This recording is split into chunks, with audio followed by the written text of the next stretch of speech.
जय हिंद बच्चों, welcome back to Tripathi education new video. और आज का हमारा टॉपिक रहेगा लेक्चर नंबर 22 आउट ऑफ 50। इसमें हम बात करने वाले हैं ट्रांसफार्मर के बारे में। ट्रांसफार्मर क्या होता है बेटा? ट्रांसफार्मर हमारा एक ऐसा डिवाइस होता है जो हाई वोल्टेज को लो वोल्टेज में एंड लो वोल्टेज को हाई वोल्टेज में जब हमारे कंडीशन के अनुसार उसको कन्वर्ट करता है। ठीक है, तो लेकिन अगर हम यहाँ पे बात करें तो ट्रांसफार्मर को समझने से पहले हम इसके प्रिंसिपल यानी कि इसका प्रिंसिपल जो होता है वो होता है म्यूचुअल इंडक्शन। ठीक है, तो म्यूचुअल इंडक्शन को समझ लेना बहुत ज्यादा जरूरी है, इलेक्ट्रोमैग्नेटिक म्यूचुअल इंडक्शन। तो इसको समझने के लिए हमने एक प्रीवियसली वीडियो डाल दिया है, तो प्लीज आप उसको जरूर देख लीजिएगा, तभी आपको ये चैप्टर बहुत अच्छे से टॉपिक समझ में आएगा।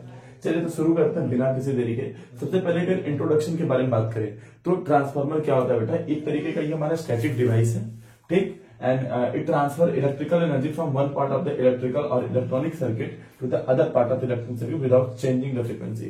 ये किसी भी एक सर्किट से दूसरे सर्किट में करंट को चेंज करता है, ट्रांसफर करता है बिना उसके फ्रीक्वेंसी में बदलाव लाए।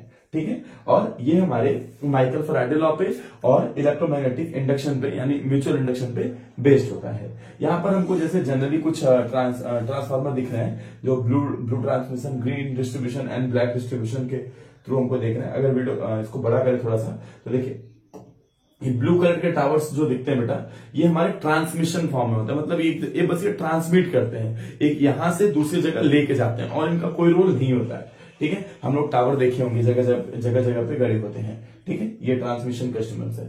उसके बाद वहां पे जनरेटिंग स्ट्रेंथ है, ब्लैक जो जनरेशन होते हैं, जहां पे पावर प्लांट जिसको आप कहते हो। हम लोग ट्रांसफार्मर की बात करें तो बहुत सारे तरीके के ट्रांसफार्मर हम देखते हैं। जैसे एक हम लोग देखते होंगे ट्रांसफार्मर जो हमारे यहाँ एक छोटे छोटे जगह पे, मतलब एक तरीके से स्कूल, हॉस्पिटल, इन सब अपने प्राइवेटली लगाते हैं, जहां से हाई वोल्टेज को लो वोल्टेज में कन्वर्ट किया जाता है। दूसरा हमारे यहाँ का पावर हाउस होता होगा, तीसरा वो ट्रांसमिशन का काम करता है, और तीसरा बेटा हमारा पावर प्लांट होता है जो जनरेशन का काम करता है। ठीक है, तो ये सब चीजें हैं। सो देखिए जो ब्लैक वाला है जनरेशन, ये हमारा क्या करता है भाई?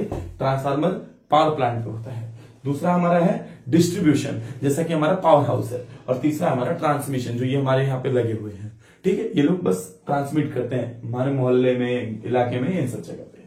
ठीक, उसके बाद अगर यहाँ पे बात करें तो इसका प्रिंसिपल क्या है? इसका प्रिंसिपल बेटा इलेक्ट्रोमैग्नेटिक म्यूचुअल इंडक्शन। मतलब इसका मतलब क्या है? इसको हमने भी जस्ट पढ़ा है कि अगर एक कॉइल में करंट पास होता है तो उसके एक कॉइल में करंट पास होने की वजह से उसमें एक मैग्नेटिक फील्ड क्रिएट होगा, और मैग्नेटिक फील्ड चेंज होने की वजह से मैग्नेटिक फ्लक्स का चेंज होगा दूसरे कॉइल में। तो दूसरे कॉइल में जितना ज्यादा मैग्नेटिक फ्लक्स का चेंज होगा उतना ज्यादा उसमें ईएमएफ प्रोड्यूस होगा। इसी प्रोसेस को हम क्या कहते हैं बेटा? Mutual induction.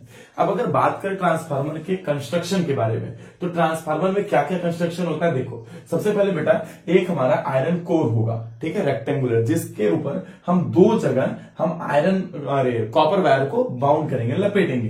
देखिए एक इधर हमने लपेटा है, एक इधर लपेटा है। जो शुरुआत में जिसमें हम करंट देते हैं उसको कहते हैं हम लोग प्राइमरी सर्किट। देखिए इसको हमने क्या दिया? Primary circuit. इसमें हमने दिया एसी वोल्टेज। ठीक है बेटा, और यहां पर हमने एक करंट आईपी मतलब कि प्राइमरी करंट दिया, ठीक, जिसकी वजह से इसके अंदर एक मैग्नेटिक फ्लक्स क्रिएट हुआ, और यही मैग्नेटिक फ्लक्स यहां पे आएगा, और यहां पर मैग्नेटिक फ्लक्स की वजह से इसमें क्या होगा बेटा? एक करंट इंड्यूस होगा, ईएमएफ इंड्यूस होगा, और हम उसको एक लोड के फॉर्म में निकाल लेंगे। ठीक, मतलब क्या कहना है कि भाई हमने लिया, एक सेकेंड, हमने लिया एक कॉइल, सॉरी एक तरीके से कोर, उस कोर पे हमने एक तरफ कॉइल लगाया, इसमें हमने दिया क्या बेटा? AC output. ठीक है, इनपुट, सॉरी एसी इनपुट दिया। इसके करंट होने की वजह से यहां पर क्या क्रिएट होगा? मैग्नेटिक फील्ड, और मैग्नेटिक फील्ड की वजह से यहां पर हर जगह जनरेट क्या होगा बेटा? Magnetic flux.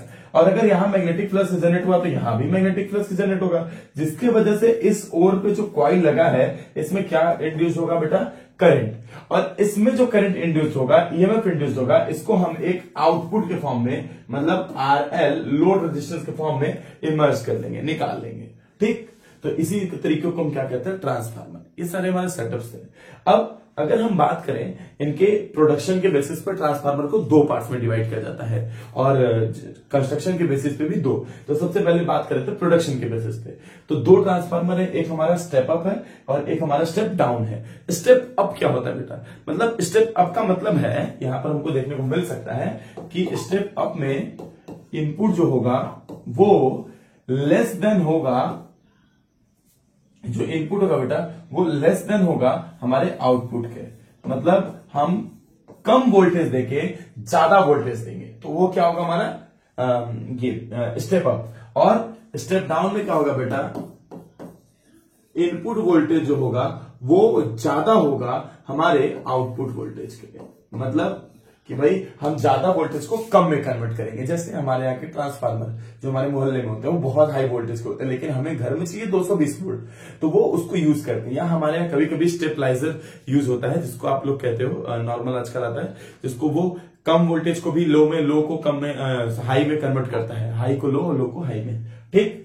अच्छा, कैसे पता करेंगे बेटा कि कोई चीज हमारा स्टेप अप ट्रांसफार्मर है या स्टेप डाउन है? तो देखिए, अगर इनपुट में प्राइमरी कॉइल में नंबर ऑफ टर्न बेटा कम हो, अगर इनपुट में नंबर ऑफ टर्न क्या हो, कम हो, और आउटपुट में ज्यादा हो, तो वो कैसा होगा, स्टेप अप। लेकिन इनपुट में ज्यादा होके आउटपुट में कम हो जाए तो क्या कहलाएगा बेटा, स्टेप डाउन। ठीक है, कोई दिक्कत इसमें? चलिए अच्छा, तो फिर यही रहा हमारा ट्रांसफार्मर का आज का टॉपिक। उसके बाद मिलते हैं हम अगले वीडियो में, तब तक के लिए।